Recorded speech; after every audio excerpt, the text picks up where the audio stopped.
तो लोकसभा चुनाव का कार्यक्रम कभी भी घोषित हो सकता है। काउंटडाउन एक तरीके से शुरू हो चुका है। वहीं बीजेपी ने पहली लिस्ट में 3 जो सीटें हैं उनमें अपने प्रत्याशी घोषित कर दिए गए हैं, यानी कि वहां पर कोई भी कैंडिडेट बदला नहीं गया है। 2 पर पेच फंसा हुआ है, यानी कि पौड़ी गढ़वाल और हरिद्वार, ये 2 ऐसी सीटें हैं जहां पर अभी भी असमंजस बना हुआ है। कब तक वो नाम डिक्लेयर होते हैं और कौन वो नाम होंगे जिन्हें यहाँ पर से टिकट दिया जाएगा, ये आज चर्चा का विषय है। तमाम मेहमान हमारे साथ चर्चा में जुड़ चुके हैं, उनका इंट्रोडक्शन आपसे करा देते हैं। हमारे साथ विशाल गुप्ता जी भाजपा प्रवक्ता जुड़ चुके हैं, संदीप चमोली जी कांग्रेस प्रवक्ता हैं, दीपक रावत जी यूकेडी प्रवक्ता हैं और विपिन गौड़ जी राजनीतिक विश्लेषक हमारे साथ लाइव जुड़े हुए हैं। आप सभी मेहमानों का इस चर्चा में बहुत स्वागत है।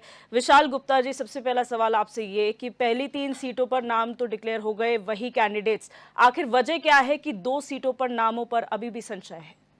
भारतीय जनता पार्टी कभी नाम के ऊपर काम नहीं करती, ना चुनाव का प्रत्याशी का कोई नाम होता। हमारा प्रत्याशी कमल का फूल होता है, उसी के तहत सभी कार्यकर्ता उस कमल के फूल को जिताने का संकल्प लेकर अपनी चुनाव की प्रक्रिया में उतरते हैं। इसलिए कोई प्रक्रिया नहीं है, जैसे हमारा पार्लियामेंट्री बोर्ड तय कर रहा है। 3 नाम आ चुके हैं और 2 नाम और आने हैं। इसमें कोई प्रक्रिया नहीं कि 3 पहले आ गए 2 बाद में आ गए। ये पार्टी की गाइडलाइन है, पार्टी का अपना विषय है और अपने पार्लियामेंट्री बोर्ड के हिसाब से निर्णय लिए जाते हैं कि पहली सूची में कितने नाम आने, दूसरी सूची में कितने नाम आने। ये पार्टी में पूरा एक गुना भाग करके नीचे स्तर के कार्यकर्ता, जो बूथ पर काम करने वाला कार्यकर्ता है, उसकी भी राय जानते हुए भी पार्टी वहां तक पहुंचती है और पूरी गुना भाग करके प्रत्याशी का चयन करती है। हमारा प्रत्याशी केवल कमल का फूल है। हम सब कार्यकर्ता, करोड़ों की कार्यकर्ताओं की पार्टी केवल कमल के फूल को देखकर चुनाव जीतने का संकल्प लेती है। बिल्कुल। संदीप चमोली जी क्या कहेंगे? 3 सीटें कंफर्म, 2 सीटों पर संशय। दिव्यदर्शनी, सबसे पहले तो मैं भारतीय जनता पार्टी के प्रत्येक सदस्य से आज आपके चैनल के माध्यम से एक आग्रह करना चाहता हूं। 5 सीटें लोकसभा की, जिस प्रकार आप सबको ज्ञात है कि भाजपा के पास हैं इस राज्य की, तो जो भी भाजपा का कार्यकर्ता, साथी, जो भी व्यक्ति वोट मांगने 5 लोकसभा में जाए तो वो जवाबदेही अपनी तय रखे कि इस प्रदेश की जनता को क्या जवाब देगा। आपको जान के बड़ी हैरानी होगी कि हमारे 5 सांसद जो हैं वो अपनी पूरी निधि तक खर्च नहीं कर सके। तो क्या उद्देश्य, क्या सोच, क्या विचार वो इस राज्य के विकास के लिए दिव्यदर्शिनी रखते हैं, ये सोचनीय विषय है। अब बात आई टिकटों पे। ये किसी भी राष्ट्रीय दल का, जो दल राजनीतिक में हिस्सा लेता है, टिकट 5 सीटों में 3 सीटों को देना, ये भाजपा के का व्यक्तिगत, जैसे कि बड़े भाई साथी कह रहे थे, व्यक्तिगत एक कारण हो सकता है। लेकिन साथ ही साथ आपको ये भी मानना पड़ेगा कि भाजपा में भी वर्तमान समय में फुटबल, आपसी मनमुटाव, झगड़े, विवाद, ये स्थितियां भाजपा के सामने स्पष्ट रूप से बनी हुई हैं। अब आप कहेंगे कैसे? तो आप मानिए, जब सीटिंग सांसद, आपने सभी सिटिंग सांसदों को गढ़वाल में 1 और कुमाऊं में 2 को टिकट देने का काम किया, तो क्या कारण था आपने हरिद्वार और पौड़ी की लोकसभा को रोकने का काम किया? ये भी तो 5 सांसद थे, ये भी तो कार्य कर रहे थे। लेकिन कहीं ना कहीं जो बेचारे माननीय त्रिवेंद्र जी हैं, जिनको कहते हैं ना पूरी बारात सजाई, और जब समय आया कि खाना खाएं तो उनको बारात से भगाने का काम कर दिया गया।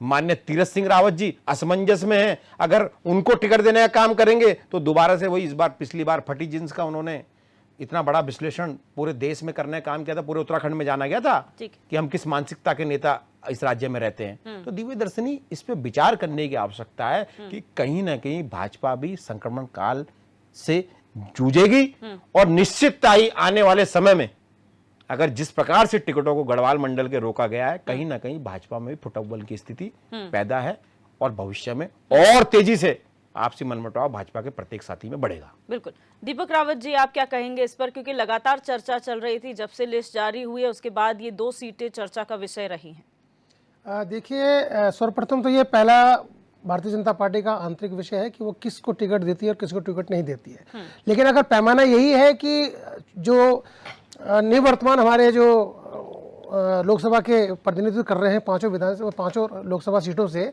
इन्होंने बहुत अच्छा कार्य किया है, तो फिर निश्चित रूप से ये प्रश्न बनता है कि क्या कारण है कि हरिद्वार और पौड़ी सीट से अब तक भारतीय जनता पार्टी अगर इतना ही अब तक उनका नाम घोषित नहीं कर पाई है, अगर इतना ही उत्कृष्ट काम अच्छा काम इनके पांचों सांसदों ने अपने संसदीय क्षेत्र में किया है, तो क्या कारण है कि हरिद्वार और पौड़ी से ये अब तक नाम डिक्लेयर नहीं कर पाए हैं, असमंजस की स्थिति में है? इसका जवाब मुझसे बेहतर विशाल जी दे पाएंगे।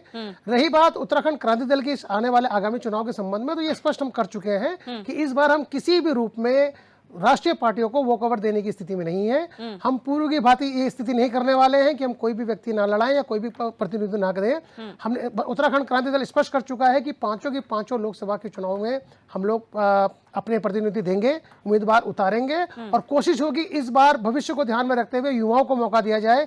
बहुत से हमारे दल के युवाओं ने इच्छा जाहिर करी है कि वो अपने भविष्य को देखकर और पार्टी के भविष्य को देखकर इन पांचों लोकसभा का प्रतिनिधित्व करना चाहते हैं। हमारी संसदीय जो समिति है वो जो उनके पास नाम आए हुए हैं, वो उन पे समिति चयन करने पे लगी हुई है और बहुत जल्द आपको इसका सूचित कर दिया जाएगा कि पांचों लोकसभा चुनाव में उत्तराखंड क्रांति दल के कौन कौन लोग हैं जो उम्मीदवारी कर रहे हैं या रिप्रेजेंट कर रहे हैं। बिल्कुल। विपिन गौड़ जी, आपका विश्लेषण क्या कहता है? जो लिस्ट अभी जारी हुई है, क्योंकि भारतीय जनता पार्टी पहली ऐसी राजनीतिक दल है इस प्रदेश की जो यहाँ पर सीटों का घोषणा की है या कैंडिडेट्स की घोषणा की है।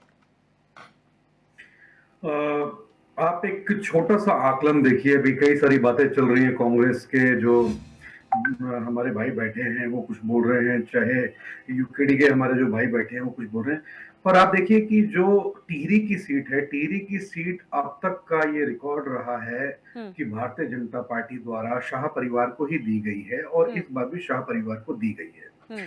दूसरी चीज ये है कि जो हमारे भट्ट जी हैं, अजय भट्ट जी, वो उन्होंने बहुत ही अच्छा कार्य किया है, इसमें कोई शंका की बात नहीं है और हमारे देश के वो कैबिनेट मंत्री रहे, राज्य कैबिनेट मंत्री रहे और उन्होंने वहां पर भी काफी अच्छा काम किया है, लोगों की बातें सुनी है, अपने क्षेत्र में लगातार घूमे हैं, उसमें भी कोई शंका नहीं है और बहुत ही अच्छा काम वो कर रहे हैं।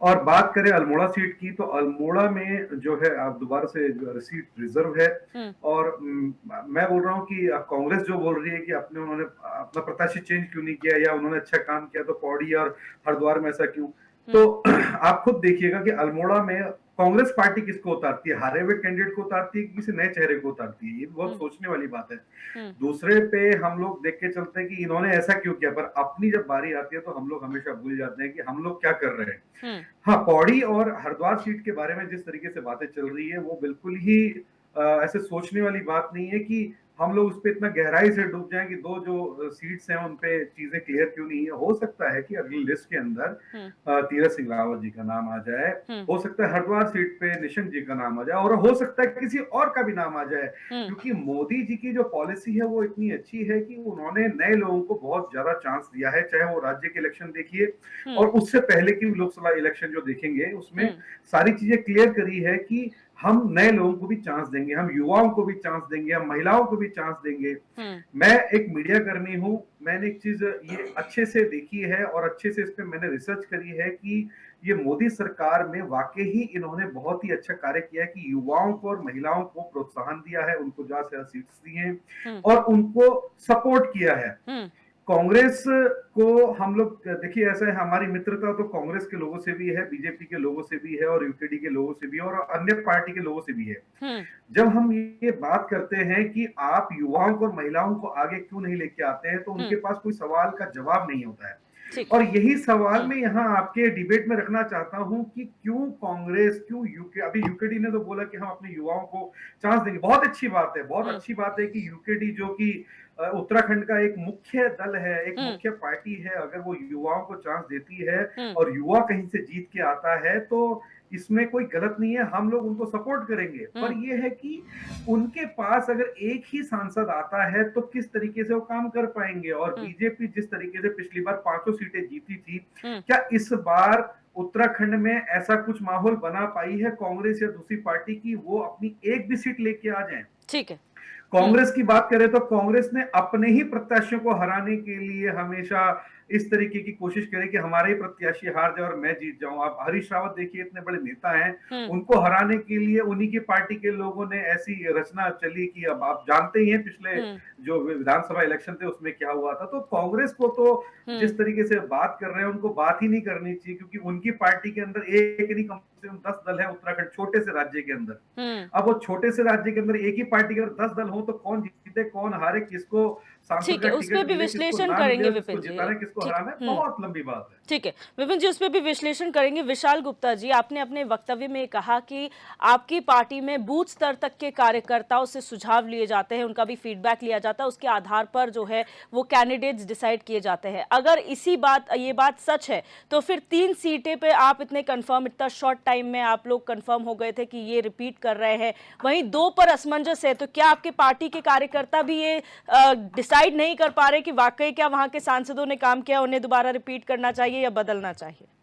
मैंने पहले कहा कि भारतीय जनता पार्टी का संगठनात्मक ढांचा है, बूथ स्तर का कार्यकर्ता, शक्ति केंद्र स्तर का कार्यकर्ता, जिले का, प्रदेश का, राष्ट्र का, ऐसे कार्यकर्ताओं के बाद पूरी टीम, चुनाव संचालन समिति, चुनाव प्रबंधन समिति, पर्यवेक्षक भेजे जाते हैं, पूरी राय समारी होती है, प्रत्याशियों का चयन होता है। 55 लोगों के नाम पैनल में उत्तराखंड संगठन ने भेजे हैं, सब काबिल है। और मैं समझता हूँ बूथ का कार्यकर्ता भी इतना काबिल होता है, उसको भी हम चुनाव लड़ा सकते हैं। अभी हमारे पर्यवेक्षक जी बता रहे थे, समीक्षा कर रहे थे कि भारतीय जनता पार्टी में युवा मोदी जी काम के आधार पर चयन करते हैं। आप बार बार इस विषय को क्यों उठा रहे हैं कि 3 का हो गया, 2 का नहीं हुआ? ये कोई विषय नहीं है। हमारे लिए 5 सीटें बराबर और 5 सीटें बम्पर वोटों से जीतने वाली है भारतीय जनता पार्टी। और हमारे काम की, अभी अजय भट्ट जी की तारीफ कर रहे थे, उनके काम की। मैं एक एक सांसद के बारे में आपको बताऊंगा। उन्होंने जिस व्यक्ति ने 14 विधानसभा की संरचना का, लोकसभा उत्तराखंड का, 5 लोकसभा में सिमटी हुई हमारी उत्तराखंड की 70 विधानसभा है। एक एक विधानसभा को चौमुखी विकास की अव्वल धारा पे, विकास का रोड मैप, विकास की किरण हर जगह तक पहुंचाने का काम किया। उसमें महारानी राज्य लक्ष्मी शाह जी और टिहरी लोकसभा का केंद्र हो 14 विधानसभा का, नैनीताल उधम सिंह नगर लोकसभा का हो हमारी 14 विधानसभा का, पौड़ी लोकसभा का 14 विधानसभा हो, या हरिद्वार का केंद्र हो, ये सारी विधान, या अजय टमटा जी का हमारा अल्मोड़ा का क्षेत्र हो। कांग्रेस के पास तो व्यक्ति नहीं है खड़ा करने के लिए, और कांग्रेस आरोप लगा रही है। विशाल गुप्ता जी, सवाल यहाँ पर इसलिए उठ रहा है क्योंकि 55 नामों की लिस्ट आपके पार्लियामेंट्री बोर्ड को भेजी गई थी, यानी कि हर सीट से आप मान लीजिए 10 का एवरेज अगर आप लेंगे तो भी उस हिसाब से बहुत दिग्गज आपके सीटों पर है। तो क्या नामों का फाइनलाइजेशन नहीं हो पा रहा है? और काम अगर बेसिस है तो फिर सवाल उठते हैं कि सांसदों की निधि क्यों नहीं खर्च हुई, सवाल उठते हैं कि जो गांव गोद लिए गए थे वो उसका क्या हाल है, उसका कोई डेटा नहीं है। तो ये सवाल क्यों उठते हैं जब काम ही आधार है? तो बच्चा पेपर देता है, पेपर में 10 प्रश्न आते हैं, जो सबसे पहले आता है वो पहले कर देता है, जिसका पूरा ज्ञान होता है, और जिस जो थोड़ा सा कम आता है उसको उसके बाद नंबर लगाता है। इसलिए प्रक्रिया नहीं है। हर गुना भाग कर हर विधानसभा, हर कार्यकर्ता के राय के बाद उसका डिसीजन होता है। 3 लोकसभा को हमने निर्णय ले लिया, 2 पे अगली बैठक में 2 पे निर्णय हो जाएगा। इसका कोई विषय ही नहीं है। ये पार्लियामेंट्री बोर्ड का उस समय कितनी सीटें क्लियर करनी थी वो मानक था, तय था कि इतनी सीटों पे चर्चा होनी है, इतनी सीटों पे चर्चा हो गई। रात को 3 बजे तक चर्चा हुई, माननीय प्रधानमंत्री जी रात को 3 बजे गए वो पार्लियामेंट्री बोर्ड की बैठक के बाद, निर्णय लेने के बाद।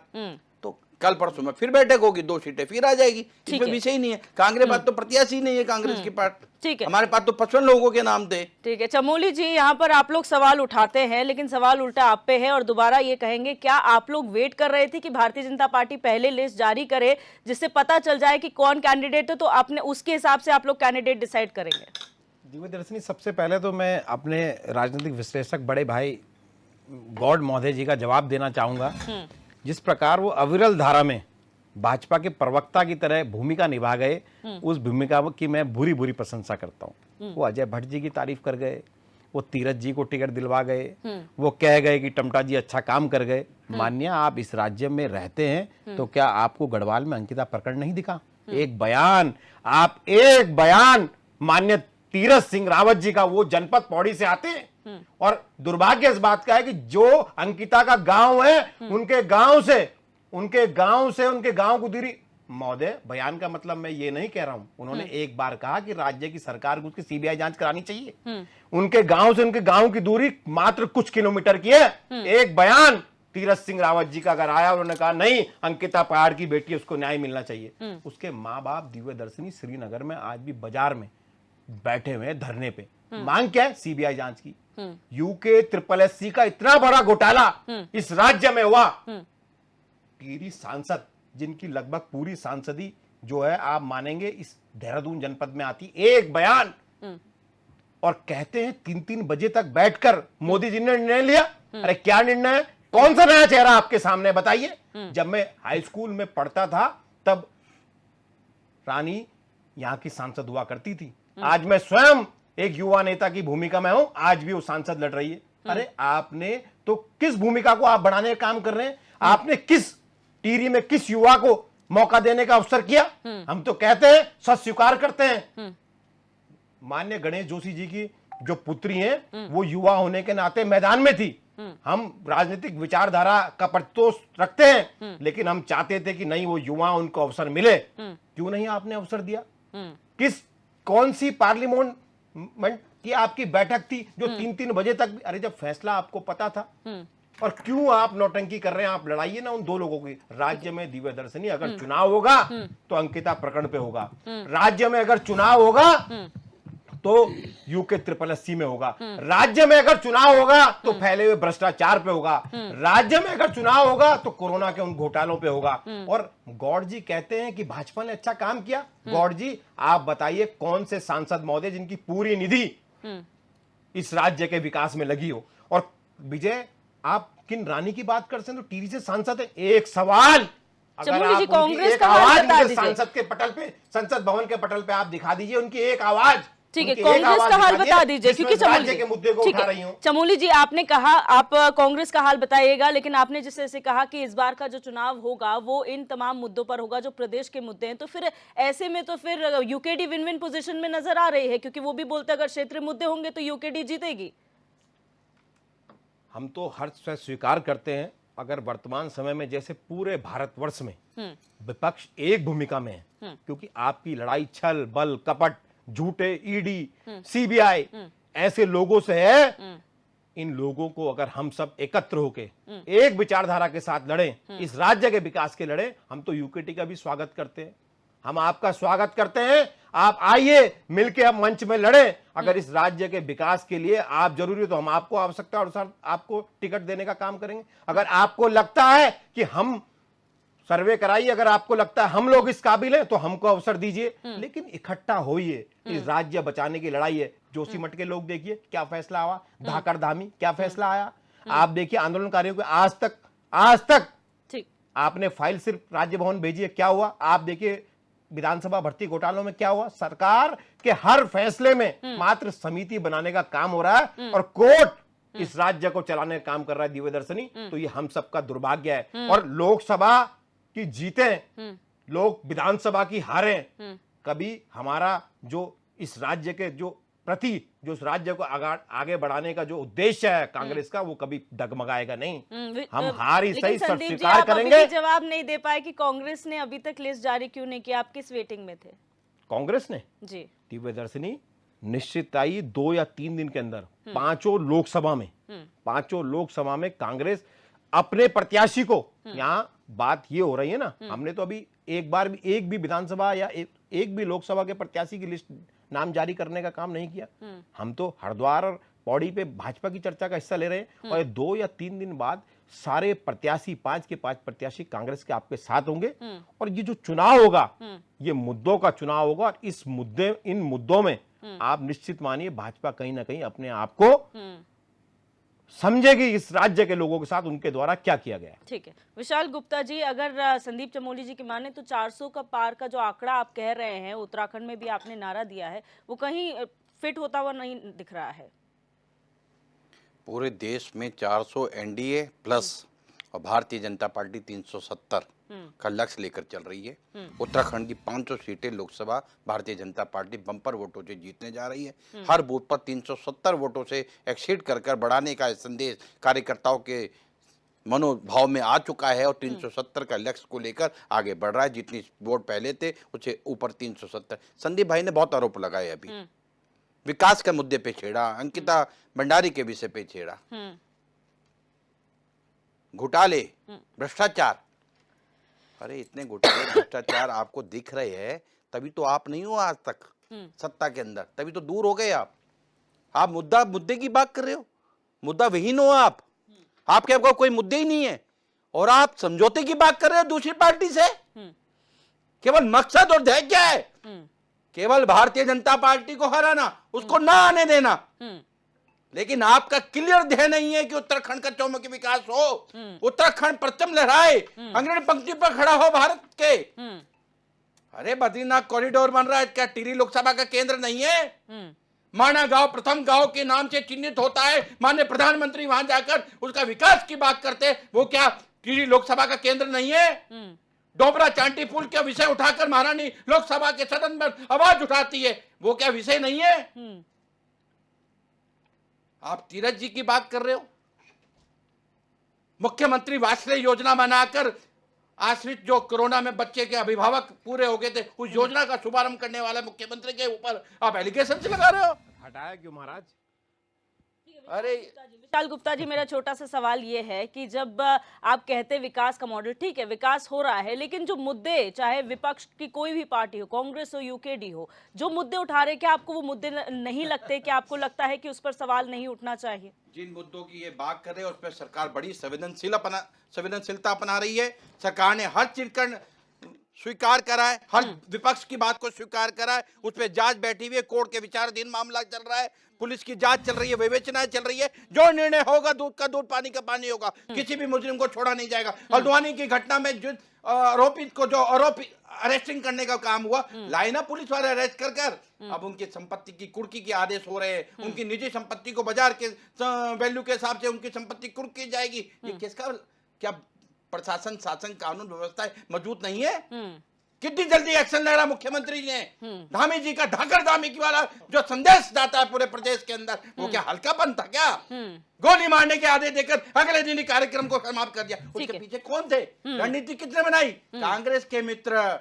अभी तो पर्दा उठने दो, पता चलेगा कौन कौन थे उसके पीछे। ठीक है, अराजकता का माहौल पैदा कर रहे हैं उत्तराखंड के अंदर, लेकिन धामी सरकार, भारतीय जनता पार्टी सरकार इसे स्वीकार नहीं करेगी। 500 लोकसभा भारतीय जनता पार्टी पुनः जीतने जा रही है। ठीक है। दीपक रावत जी, जिस तरह से संदीप चमोली जी ने कहा कि इस राज्य के मुद्दे हावी होंगे इस बार के चुनाव में, और जिस तरह से आपने भी कहा कि अगर मुद्दे आएंगे तो यूकेडी की जीत होगी, लेकिन एक तरफ भारतीय जनता पार्टी उन विकास के कार्यों की जिक्र करती है, उस विकास मॉडल का जिक्र करती है जो केंद्र से चलते हैं। अगर यही वजह है तो फिर राज्य के मुद्दे तो कहीं पीछे छूट जाएंगे।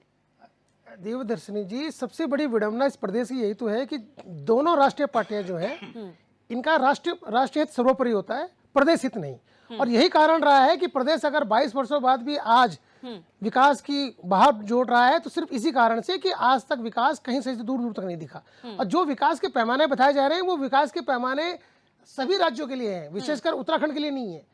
रही बात जिस जो चर्चा अंकिता की आ रही है, तो अंकिता के विषय में विशाल जी से मैं पूछना चाहूंगा कि ये पिछले विगत 1 हफ्ते से 2 हफ्ते से मुझे लग रहा है कि जो उनकी माता हैं और उनके पिताजी है, दोनों अनशन में हैं। उन्होंने जांच समिति को नाम दिया बकायदा, भारतीय जनता पार्टी के उच्च कोई प्रतिनिधित्व करने वाले कोई सांसद हो, क्या किसी ने किसी का नाम दिया है। जिन जांच समिति के पास नाम गया है, जांच समिति उनसे सवाल पूछ रही है कि आप सबूत लाइए, विषय देखिए। महिलाओं का रक्षण करने वाली भारतीय जनता पार्टी अंकिता भंडारी के मुद्दे पे शांत हो जाती है, चुप हो जाती है।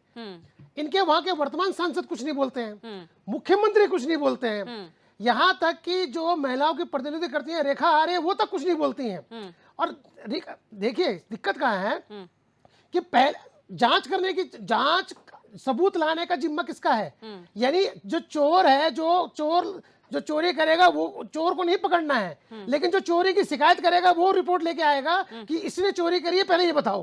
अरे जांच, इनको बहुत ही स्पष्ट था अंकिता वाले मामले में, यदि वो किसी नाम पे केंद्रित हो रहे हैं माँ बाप, आपको उसमें जांच समिति को देना चाहिए, और जांच समिति को लिख के देना चाहिए कि भाई हमारी जांच में ये नाम नहीं आया है। फिर भविष्य में अगर कभी सीबीआई जांच होती तब समझ में आता, लेकिन इन्हें पता है कि उस नाम की अगर ये जांच करेंगे तो वो नाम खुल के बाहर आएगा, और दूध का दूध और पानी का पानी इस प्रदेश के हर व्यक्ति को पता चल जाएगा। लेकिन दीपक रावत जी, यूकेडी से सवाल उठना लाजमी है, क्योंकि पहले भी हम कई बार जिक्र कर चुके हैं, और फिर मैं ये कहूंगी कि हमने हाल फिलहाल में जो बाई इलेक्शन देखा बागेश्वर का, उसमें नोटा से भी कम वोट, यानी कि आप लोगों ने यूकेडी को वोट देने के बजाय नोटा दबाना ज्यादा पसंद किया। तो ऐसे में आप अपने आप को कहाँ स्टैंडिंग पोजीशन में देखते हैं, और कौन से वो कैंडिडेट्स होंगे जो आपको लगता है इन राष्ट्रीय पार्टियों को डिफीट कर सकते हैं? देखिए, निश्चित रूप से देवदर्शनी जी, जनभावनाओं की अगर कोई पार्टी है इस प्रदेश में तो सिर्फ यूकेडी है।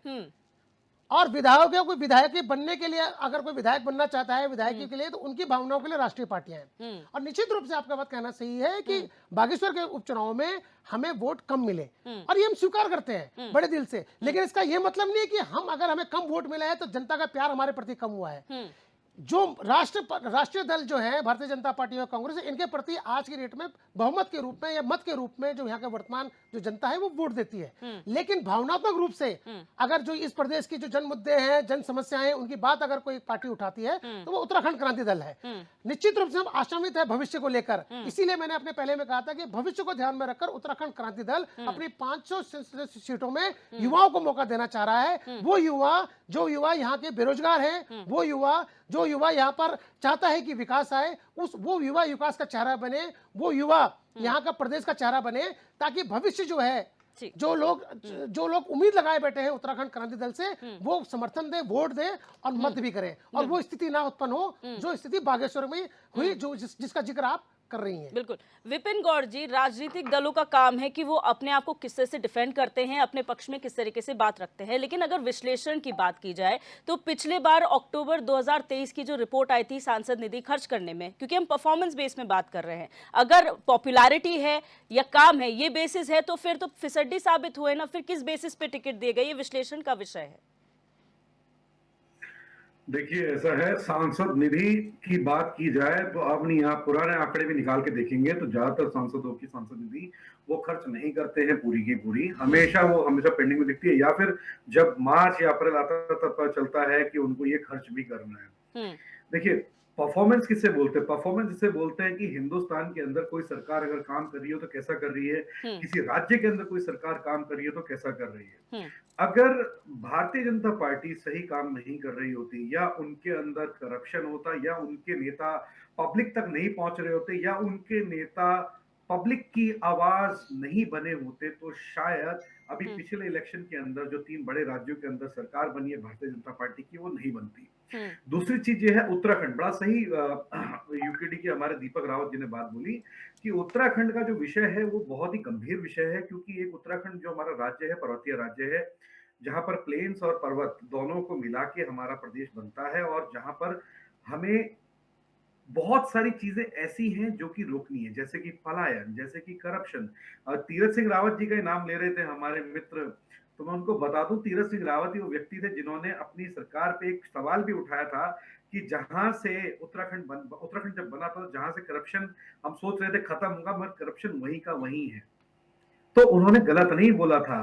और दूसरी चीज ये है कि आप मुझे बोल रहे थे भारतीय जनता पार्टी का जो प्रवक्ता होना चाहिए आपको, भाई साहब, मैं अगर हरीश रावत के बारे में अच्छी बात कर देता हूं तो बीजेपी वाले बोलते हैं इनको कांग्रेस का प्रवक्ता होना चाहिए था। अगर मैं यूकेडी के बारे में बोल देता हूं अच्छा, तो मेरे को बीजेपी और कांग्रेस दोनों बोलते हैं आप तो यूकेडी के प्रवक्ता हैं। देखिए, हम प्रवक्ता नहीं है, हम प्रवक्ता पूरे देश के हैं, हम पत्रकार हैं, और हमारी पत्रकारिता जो है वो सच है, सामने है। जो गलत होगा उसके खिलाफ बोलेंगे, जो गलत नहीं होगा, जो अच्छा काम कर रहा होगा उसके अच्छे काम के लिए बोलेंगे। अच्छा विपिन गौड़ जी, मेरा एक छोटा सा सवाल इसी से कनेक्टेड है, क्योंकि आपने कहा कि अगर काम नहीं किया होता, अगर सरकार अगर किसी मायने में फेल साबित होती तो शायद इतने बम्पर उससे ये लोग नहीं जीतते। क्या आपको नहीं लगता जिस मोदी लहर की बात 2014 में हुआ करती थी वही लहर आज भी कायम है, जिसकी वजह से कई नेता जो हैं उसकी लहर में जीत हासिल कर रहे हैं? मैं किसी के उस पर सवाल नहीं उठा रही हूँ, लेकिन ये क्या एक पैरामीटर नहीं है?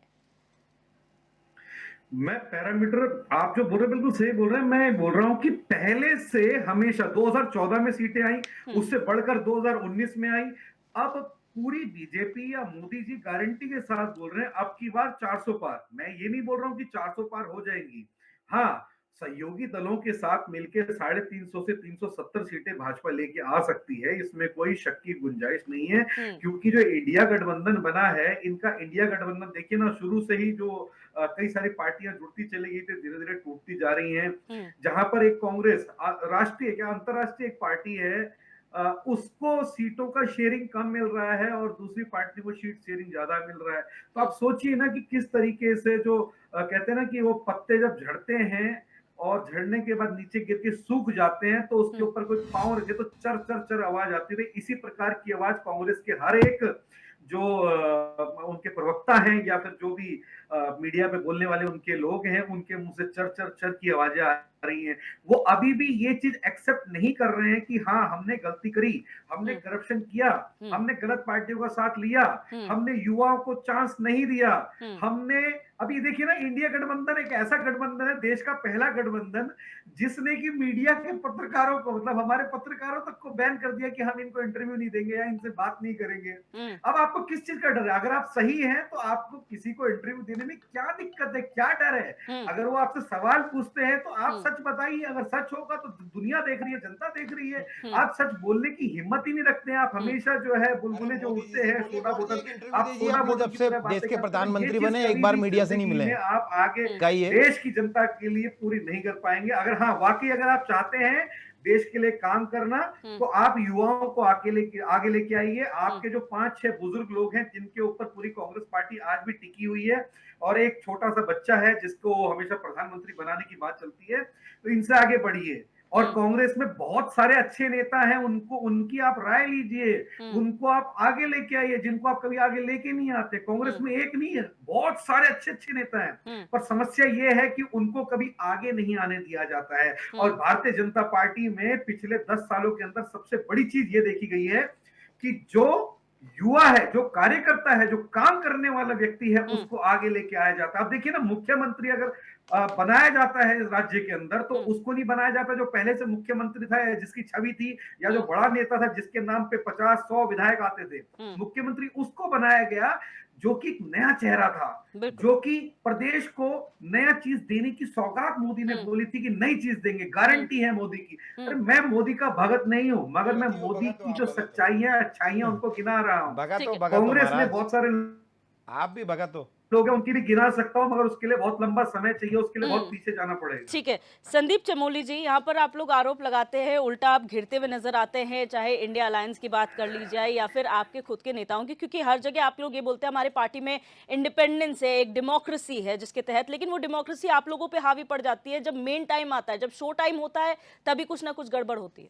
दर्शनी, पहले तो विपिन गौड़ भाई आपके चैनल के माध्यम से बनाएं कि भाजपा ने किस लोकसभा सीट में, इन तीनों सीटों में किस युवा को टिकट देने का काम किया है, इनका युवा का पैमाना क्या है ये बताएंगे जरा। किस युवा को, इनमें से कौन युवा है, ये किसको युवा मानते हैं, और अपने पूरे 10 मिनट की चर्चा में ये 9 मिनट तो बीजेपी का बखान करके चले गए, तो क्यों ना मैं जाते जाते इन पे दोबारा से कहूं कि भाजपा के प्रवक्ता साथी के रूप में आपके चैनल में बैठे हैं। एक बार बताइए ना, इस राज्य के किसी पत्रकार को अगर इस राज्य में प्रसव पीड़ा से महिलाओं की मृत्यु नहीं दिखती है, तो उसकी पत्रकारिता पे मुझे विचार दिव्यदर्शनी करना पड़ेगा। मैं इस राज्य का निवासी हूं। इस राज्य में अगर भाजपा के पूर्व संगठन मंत्री यौन शोषण में फंसते हैं, यौन शोषण में फंसे थे, मी टू पे, नाम आपके चैनल पे नहीं लूंगा इसलिए हटाए गए थे। इस भाजपा में दोबारा अंकिता के माँ बाप प्रदेश के संगठन मंत्री पे आरोप लगाते हैं, दोबारा आरोप लगाते हैं। ये अगर किसी पत्रकार साथी को नहीं दिखता तो सचमुच ये सोचने का विषय है। और इस राज्य में आप सीना ठोक के कहते हैं कि हल्द्वानी में हमने जेसीबी चलाया, हम मानते आपने चलाया, लेकिन अंकिता के जो हत्यारे थे वो भाजपा के नेता थे, उनके घरों पे कितने जेसीबी चले, जरा इस पे भी विचार करिए। आपके पैमाने इस समय 2 क्यों हो जाते हैं आप बताइए। हम कहने को तैयार हैं, हमें लाख कमियां हो, लेकिन क्यों सरकार की मुखातिब करने की आपको हिम्मत आप नहीं जुटा पाते, ये सोचने का विषय है। इस राज्य में महंगाई सर्वोच्च आंकड़े पे है दिव्यदर्शनी, कोई भी व्यक्ति गूगल करके चेक कर सकता है। इस राज्य में बेरोजगारी सर्वोच्च आंकड़े पे, कोई भी व्यक्ति गूगल। प्रसव पीड़ा से अगर भाजपा का पूरा कार्यकाल देखें तो पहाड़ों में सबसे ज्यादा मृत्यु जो हमारी माताओं बहनों की प्रसव पीड़ा से हुई। अगर आप महिलाओं पे होने वाले अत्याचार, इस राज्य में लूट डकैती हत्या अगर आप देखेंगे तो हम सर्वोच्च आंकड़ों पे हैं। लेकिन तब भी अगर हमारे साथियों को ये आंकड़े नहीं दिखते हैं तो इस पे हमें विचार करना पड़ेगा। और सबसे आखिरी बात मैं आपसे कहना चाहता हूं, इस राज्य का निर्माण शहादतों के बाद हुआ है। अगर हमारे चंद लोग आजादी के समय भी भाजपा के लोगों की तरह उनके पिट्ठू बन जाते तो इस देश में बदलाव कभी नहीं आता। और इस राज्य को बनाने में मेरे पूर्वजों का खून लगा है, उस राज्य को बचाने में अगर मेरा खून भी लगेगा तो वो भी मैं देने को तैयार हूं दिव्य दर्शनी। वो अच्छा, भी मैं आपने देने को संदीप चमोल जी, आऊंगे आपके पास। विशाल गुप्ता जी, आपने कहा कि ये जो 3 सीटों पर नामों का ऐलान हुआ है वहां पर कौन युवा चेहरे हैं, तो क्या ये समझा जाए कि जो आने वाली लिस्ट कांग्रेस की 5 सीटों पे होगी, आप लोग कोई इनमें से युवा चेहरे देंगे? दिव्य दर्शनी निश्चित ही हमारी पार्टी के 5 सीटों पे जो भी चुनाव लड़ेंगे उनमें युवा लोगों को तस्दीक दी जाएगी। लेकिन फिर भी बड़े भाई गौड़ जी मुझसे ज्ञानी है और मुझसे लगता है आयु में ज्यादा होंगे, ये बताए कि तीनों लोकसभा में कौन सा ऐसा व्यक्ति जिसको युवा समझते हैं, और आने वाली जो 2 लोकसभा और दी जाएंगी खाली उनमें कौन सा राज्य व्यक्ति की बात युवा कर रहे हैं कि कौन आप सा एक नया राज्य की चेहरा, बात कर रहे हैं, कौन सी हिंदुस्तान की महिला बात नहीं कर रहे है, हैं। कौन सा पुरुष नया। महाराज ये मोदी मैं चश्मा अपने चेहरे से निकालिए, ठीक है। देश का जो कर्ज अगर आप चेक करेंगे आपको वो पहनाने आंकड़े पे पे निकाल के आपको राज्य पहनाने पे का आपको कर्जा सब भी दिखाई देने सर्वोच्च लगेगा। आंकड़े पे महोदय। आप पत्रकार है, पत्रकार की भूमिका में रहिए, प्रदेश को बचाने का काम करिए, सही को सही बोलिए और गलत को गलत बोलने का काम ठीक है, विशाल गुप्ता जी, आप अपनी बात रखिएगा, लेकिन सवाल फिर वही है, क्योंकि आपने शुरुआत में कहा था ये कोई चर्चा का विषय नहीं है, लेकिन चर्चा का विषय इसलिए बन जाता है क्योंकि हाल फिलहाल में हरिद्वार हॉट सीट ज्यादा बन गई थी, क्योंकि संत समाज भी इसमें ऐड ऑन हो गए थे। तो आप कैसे सामंजस्य बिठाएंगे? पहले ही आपके दिग्गज हैं, सिटिंग एमपी है, उसके बाद संत समाज भी आता है, तो कैसे आप सामंजस्य बिठाएंगे? और पौड़ी जो सीट है पहाड़ की जो अभी भी बची हुई है, उस पर कैसे सामंजस्य बिठाएंगे? मैंने प्रियदर्शन जी पहले भी कहा, ये चर्चा का विषय नहीं है, पार्लियामेंट्री बोर्ड का निर्णय और सबको स्वीकार करना होता है, जो समय के सीमा के अनुसार अभी जल्दी जल्दी हमारी जो 2 सीटें रुकी है उनका भी आना है। संदीप जी के आरोप मैं सुन रहा था, बेरोजगारी, प्रति व्यक्ति आय, विकास दर, उत्तराखंड चिरमरा गई व्यवस्था है, खत्म हो गया भारतीय जनता पार्टी आते ही। आपको बिल्कुल डाटा के हिसाब से बताता हूँ, विकास दर 7.58% है उत्तराखंड की। परसों के पूरे अखबार आप पढ़ सकते हो चीज़ों को। बेरोजगारी दर 22 से 2022-2023 में 8.4% थी, 23 और 24 में 4.9 रह गई है। मैंने आपकी बात सुनी ना, 10 वर्षों से राज्य में हो। संदीप जी मैंने आपकी 10 वर्षों से राज्य में हो। आप मेरी बात सुनिए विशाल जी 10 वर्षों से राज्य में हो। मेरी बात सुनिए। आप 22 और 23 का आंकड़ा तो दे रहे हैं, लेकिन पिछला आप जो छोड़ रहे हैं वर्तमान की बात करो ना, क्यों महाराज पिछला आंकड़ा भी देखिए। मेरा सुनिए ना, हमारे समय 2,30,000 प्रति व्यक्ति आय पहले थी, 2,60,000 प्रति व्यक्ति आय आज है। 12.64% प्रति व्यक्ति आय की बढ़ोतरी हुई है। त्रिवेंद्र आपके सीएम नहीं थे, 3,500 नौकरी कार्यकाल को नहीं मानते। 4 महीने के अंदर 3,500 नौकरी धामी सरकार ने दी है। ये बिल्कुल डाटा के हिसाब से मैं आपके सामने रख रहा हूं, और आप राज्य निर्माण की बात कर रहे हैं। आपके मुंह से शोभा नहीं देती है बात। सन 2000 में अटल बिहारी वाजपेयी जी ने राज्य का निर्माण किया, और हमने औद्योगिक पैकेज भी दिया, जिसको कांग्रेस पार्टी के मनमोहन सिंह जी ने वापस ले लिया। आप राज्य निर्माण की बात कर रहे हैं, आप राज्य निर्माण की बात कर रहे हैं। जहां तक हमें पता है, जहां तक हमें पता है, इस राज्य राज्य निर्माण की आपके मुंह से शोभा नहीं देती है। एक मिनट, आराम से प्लीज, आप लोगों को मौका दिया जा रहा है, लड़िए मत, लड़िए मत सर, लड़िए मत, ठीक है, ठीक है, ठीक है सर, प्लीज एक मिनट, आराम से सर, आराम से सर, आराम से, लड़ने की बात नहीं, एक मिनट, आराम से ये राजनीतिक चर्चा ना करिए। ठीक है। नरेंद्र मोदी 2014 से देश के पीएम है। गरीबी की रेखा से उठा दिया है मोदी सरकार ने। आप डाटा नहीं देखोगे, बेरोजगारी दर किस डाटे की बात करते हैं? 4.9% लिया है 8.4 से। आप 14 से ये नहीं सत्ता में देखोगे। हैं। प्रति विशाल भाई 14 से सत्ता में रहे। ये नहीं आप देखोगे। शुरू करिए। ये क्या देखोगे? अरे शुरू करिए। क्या देखोगे? अच्छा आपको किसने जनता मना क्यों किया? चुन इस रही है? प्रदेश आपको में कौन सिर्फ बना इसी था? बार, सुन रही एक है। मिनट, आप आपको दोनों को विशाल बोलना चाहूंगी, देवेंद्र इस प्रदेश में सिर्फ इस बार ऐसा हुआ है कि मिथक टूटा है और किसी एक पार्टी ने दोबारा सरकार रिपीट की है, वरना इस प्रदेश में इन 23 सालों में ऐसा हुआ है जब एक पार्टी जाती है, दूसरी पार्टी को मौका मिलता है, और ऐसे ही जो है ऑल्टरनेट वेज में आप लोगों ने शासन किया है। तो आप लोग अपने अपने शासन की बात कीजिए, लड़ने की बात नहीं है, क्योंकि जनता जानती है। अगर आप आंकड़े रख रहे हैं तो आंकड़े सभी दे सकते हैं। डाटा रखा है, बिल्कुल। अभी बेरोजगारी दर की बात करी, विकास दर की बात करी, रोजगार की बात करी, सारे मुद्दे ही विकास के। ये सरकार क्यों बनती है? क्यों गवर्नमेंट का गुड गवर्नेंस की बात की जाती है?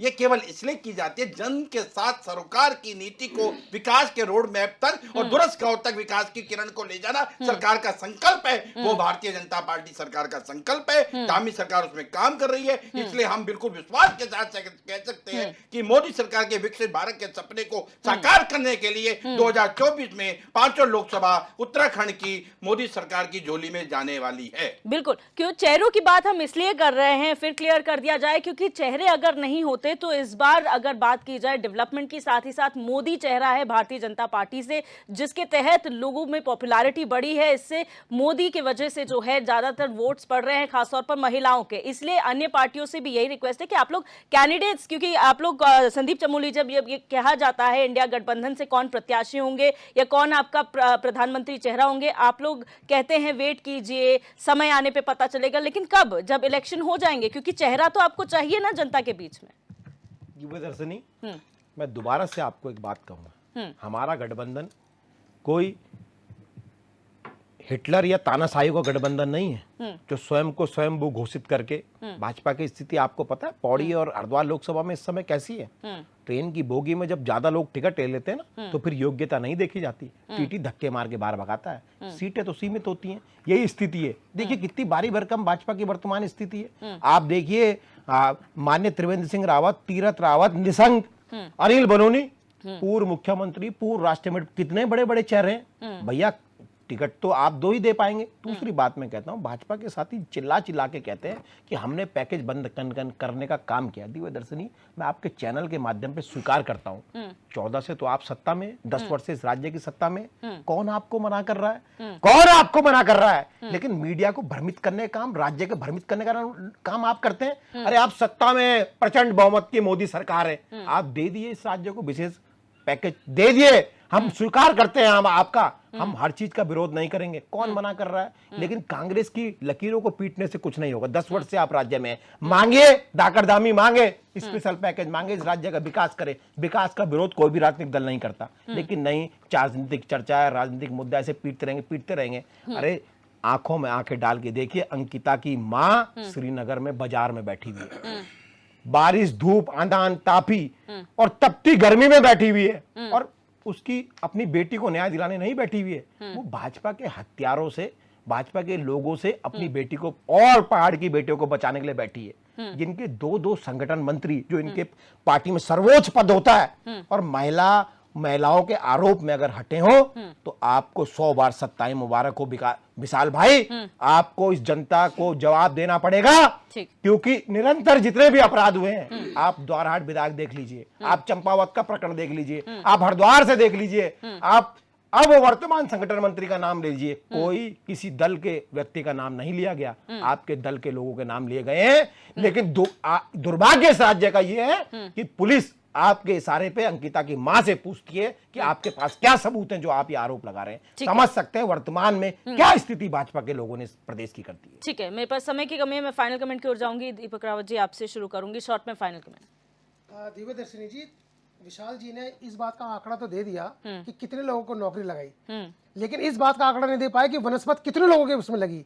सेवा नियोजन कार्यालय में 6 लाख से ऊपर लोगों ने रजिस्ट्रेशन करा रखा है, और नौकरी कितनों को मिल रही है? इसका जवाब मैं चाहूंगा विशाल जी अगले बार जब आए तो जरूर दें। बिल्कुल। 2 चीजें और, महिला उत्पीड़न में हिमालय राज्यों में उत्तराखंड सबसे ऊपर टॉप में है। इसका जवाब कौन देगा? इसका जवाब भी वर्तमान सरकार को देना पड़ेगा और विशाल जी को देना पड़ेगा। क्या कारण है कि महिला उत्पीड़न में? कृषि प्रधान हिमालय राज्यों में कृषि सबसे निम्न स्तर में अगर किसी एक राज्य की है तो वो उत्तराखंड है। इसका जवाब कौन देगा?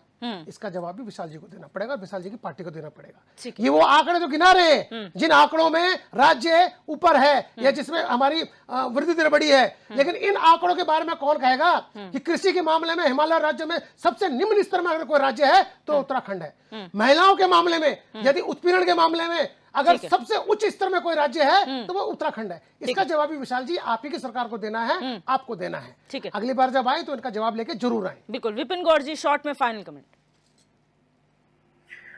बिल्कुल सही बात बोली हमारे दीपक जी ने कि इसका जवाब बीजेपी को देना पड़ेगा, पर हकीकत तो यह है कि इसका जवाब बीजेपी के साथ साथ यूकेडी को खुद भी देना पड़ेगा और कांग्रेस को भी देना पड़ेगा, क्योंकि गौड़ जी सत्ता में हम नहीं है। पहले कांग्रेस की सरकार भी 3 बार रही है और देखिए यूकेडी का क्या, देखो यूकेडी का कैलकुलेशन कितना अच्छा है। यूकेडी का कैलकुलेशन इतना अच्छा है, जब सरकारें बनती हैं 2-4 सीटों का ऊपर नीचे हेरफेर हो जाता है और गलती से यूकेडी की एक सीट आ जाती है तो वो कांग्रेस के साथ मिल जाते हैं, वो भाजपा के साथ मिल जाते हैं, एक मंत्री पद मिल जाता है। उस समय पे उनके लिए कांग्रेस भी अच्छी होती है, भाजपा भी अच्छी होती है। इस बार भाजपा के पास पूर्ण बहुमत आ गया, भाजपा ने इनकी सीटें ही नहीं आई तो सहयोग कहां से लेते, तो ये भाजपा के अगेंस्ट में आ गए। अगली बार जब इलेक्शन होंगे वहां पर अगर गलती से भी एक सीट की जरूरत पड़ गई और गलती से भी इनकी एक सीट आ गई तो उसके बाद क्या होगा, भाजपा अच्छी पार्टी है। और वहीं अगर कांग्रेस की सीट ज्यादा आ गई और एक सीट की जरूरत कांग्रेस को पड़ गई और ये कांग्रेस के साथ मिल गए तो कांग्रेस अच्छी पार्टी है। क्रांति दल है, final comment Vipin ji, please sir, short में, बहुत शॉर्ट में फाइनल कमेंट। 5 वर्षों में कोई गलती दिखे बता दीजिए गौड़ जी। अंकिता भंडारी के बारे में बोलना चाहता हूं। जितनी बातें आपने बोली, मैं अंकिता भंडारी के लिए मेरे को बहुत दुख होता है, दर्द होता है। हमारी बहन थी, हमारी बेटी थी, पौड़ी के डीएम को हटा दिया गया और आप बोलते हैं कि भाजपा का कोई नेता है या भाजपा का जो भी है, आप खुल के बोलिए ना नाम उसका, हम आपके साथ में खड़े होंगे। दूसरी चीज ये है, ठीक है, please sir final Rahul Gandhi ji conclude कीजिए प्लीज। ठीक है विपिन गौड़ जी कंक्लूड कीजिए। एक minute Deepak Rawat ji please, discussion का टाइम खत्म हो गया, हम चर्चा करेंगे दीपक रावत जी, एक minute please. Vipin Gaur ji please conclude करने का वक्त है। संदीप चमोली जी बहुत शॉर्ट में फाइनल कमेंट विदाउट एनी आरोप प्रत्यारोप। पहली बात तो जितने भी सच आरोप मैंने विपिन भाई पे लगाए मैं उन सबकी माफी मांगता हूं। विपिन भाई, अगर आपको आपकी बातों से लग रहा है कि आपको बुरा लगा, मैं आपसे माफी चाहता हूं। अब दिव्य दर्शनी, इस राज्य में आने वाले लोकसभा के चुनाव में जो 5 लोकसभा की सीटें हैं उनमें कांग्रेस पार्टी इस राज्य के जो प्रमुख मुद्दे हैं, इस राज्य के वासी को जो चाहिए, इस राज्य के जो उद्देश्य था बनने का, इस राज्य के पहाड़ी क्षेत्रों का जो विकास की बुनियाद के लिए इस राज्य का निर्माण जो किया गया था, उन सभी मुद्दों पे हमारा दल चुनाव लड़ेगा और निश्चितता ही इस बार हम प्रदेश की जनता का जो समर्थन है वो लेने का पूरा प्रयास करेंगे और हर भूमिका में, हर स्थिति में इस राज्य को अग्रसर करने के लिए मजबूत आवाजें जिताकर देश की संसद में भेजने का काम करेंगे। बिल्कुल। विशाल गुप्ता जी कंक्लूड कीजिए प्लीज शॉर्ट में फाइनल। अगला दशक उत्तराखंड का होगा। इस संकल्प के साथ 5 लोकसभा भारतीय जनता पार्टी जीतने जा रही है, बम्पर वोटों के साथ जीतने जा रही है। और विकास का जो रोड मैप की बात चर्चा हो रही थी, 7.58% विकास का रोड मैप है, वो सारे मदों का है, सारे विभागों का है, सारी जगहों का है, एक मानक का नहीं है। 7.58 उत्तराखंड के विकास का रोड मैप एक डाटा के साथ आया है। इसलिए उत्तराखंड का चौमुखी विकास एकमात्र पार्टी भारतीय जनता पार्टी कर रही है। इसलिए जनता ने दोबारा मिथक तोड़ते हुए उसे दोबारा सत्ता दी है और 5 लोकसभा बम्पर वोटों से जीतने जा रही है। आपका सुझाव, हमारा संकल्प, इस नीति, इस अभियान के तहत घर घर जाकर हर नागरिक से सुझाव लेकर अपने संकल्प पत्र में, देश के संकल्प पत्र में उसको अंकित करने का एक सुझाव विजन लेकर चल रही है। और भारतीय जनता पार्टी भाजपा के साथियों से आग्रह है। आप सभी मेहमानों का इस चर्चा में जुड़ने के लिए बहुत बहुत शुक्रिया। आज हमने चर्चा की कि जिस तरीके से 3 लोकसभा सीटों पर भारतीय जनता पार्टी ने नामों का ऐलान किया है, 2 अभी भी बाकी है, क्या उसमें संशय बरकरार है, क्या ज्यादा कैंडिडेट्स होने की वजह से अभी समय लग रहा है, ये आने वाला वक्त बताएगा। बहरहाल काउंटडाउन शुरू हो चुका है लोकसभा चुनाव का। अब देखना ये होगा कि कौन सी पार्टी कब अपनी लिस्ट जारी करती है और ये जो 2 लोकसभा सीटें हैं उस पर भारतीय जनता पार्टी क्या फैसला लेती है। बहरहाल क्वेश्चन आवर में मेरे साथ बस इतना ही। आप देखते रहिए HNN 24/7, जुनून सच दिखाने का।